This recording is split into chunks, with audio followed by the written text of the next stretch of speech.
મોરબી જિલ્લા ભાજપ દ્વારા કારગિલ વિજય દિવસની ઉજવણી કરવામાં આવી હતી, જેમાં કારગિલ યુદ્ધમાં ફરજ બજાવનારા વીર સૈનિકોનું સન્માન કરવામાં આવ્યું હતું. તેમજ જૂનાગઢ ગીર પંથક દેવપર ગામના શહીદ વીર સ્વર્ગસ્થ રવિસિંહ ગોવિંદસિંહ પરમારના પરિજનોને સેવા એ જ સંપત્તિ ફાઉન્ડેશન દ્વારા ₹1 લાખનો ચેક અર્પણ કરવામાં આવ્યો હતો.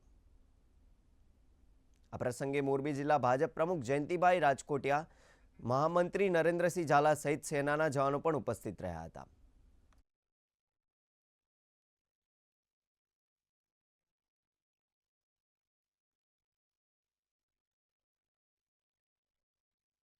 જે કારગિલ યુદ્ધ થયું હતું અને એની અંદર જે વિજય થયા હતા, અને એ વિજયની એક વિશેષતા છે કે ટોચ ઉપર હતા અને આપણે નીચે હતા, છતાં એની સામે લડીને આપણે વિજય થયા હતા. અને એ વખતનો જે નિર્ણય હતો ખૂબ અગત્યનો નિર્ણય હતો, અને એ જે જુસ્સાદાર આપણું વિજય છે એના યાદગીરી રૂપે ભારતીય જનતા પાર્ટી મોરબી જિલ્લા દ્વારા આ એક વિજય ઉત્સવનો કાર્યક્રમ હતો.